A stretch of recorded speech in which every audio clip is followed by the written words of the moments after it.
திருச்சிற்றம்பலம். தினம் ஒரு திருமந்திரம். திருச்சிற்றம்பலம்.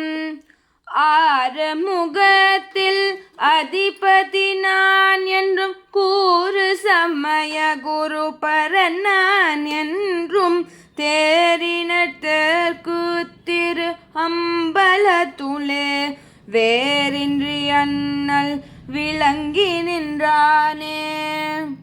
திருச்சிற்றம்பலம். ஆறுமுகத்தில் அதிபதி நான் என்றும் தொடங்கும் இந்த பாடலை நாம் இப்பொழுது கண்டு கழிக்கலாம்.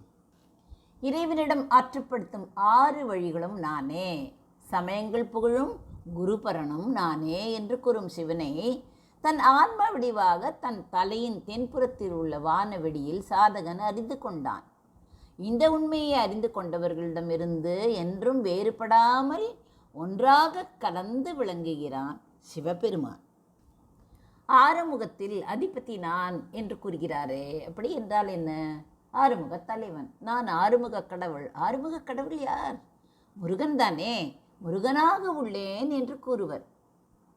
சமயகுரு பேசப்படும் அனைத்து சமயங்களுக்கும் சைவம், சாக்தம், காணாபத்தியம், கௌமாரம், சௌரம், வைணவம் என்று இருக்கிறதே, அத்துணை சமயங்களுக்கும் குருவாக மேலான பரம்பொருளாக இருக்கிறேன் என்று கூறுகிறார்.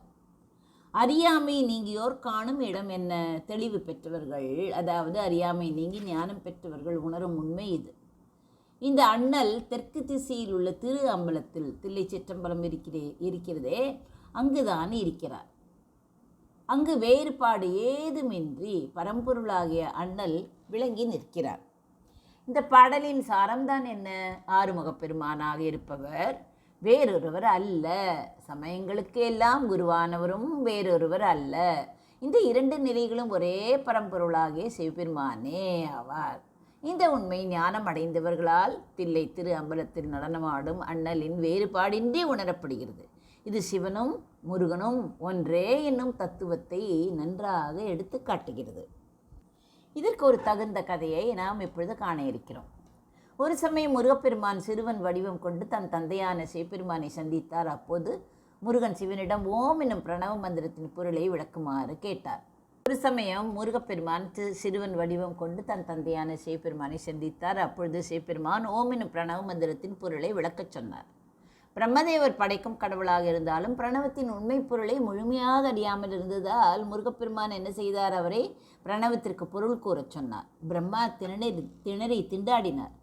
பிரணவத்தின் பொருளை அறியாமல் படைப்புத் தொழிலை மேற்கொண்டதற்காக முருகப்பெருமான் பிரம்மாவை சங்கிலியால் பிணைத்து சிறையில் அடைத்தார். படைப்புத் தொழில் நின்றுவிட்டது. தன் மகனான முருகனிடம் சிவபெருமான், சிறுவனே, பிரம்மாவை சிறையில் அடைத்து விட்டாயே, உனக்குத்தான் பிரணவ பொருள் தெரியுமா என்று கேட்டார். ஓஹோ, எனக்கு தெரியுமே, ஆனால் அதற்குரிய மரியாதையுடன் நீர் சீடனாக அமர்ந்தால் மட்டுமே அதனை நான் உங்களுக்கு உபதேசிப்பேன் என்றார்.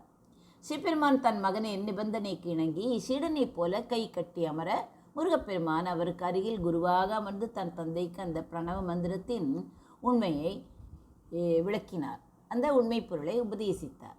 இந்த நிகழ்வு சிவனுக்கு முருகப்பெருமான் குருவாக இருந்து உபதேசம் செய்ததால் முருகன் சுவாமிநாதன், அதாவது தகப்பன் சுவாமி, தந்தைக்கு சொன்னதால் தகப்பன் சுவாமியானார். குருபரன், குருமாருக்கெல்லாம் மேலான குரு என்றும் போற்றப்பட்டார்.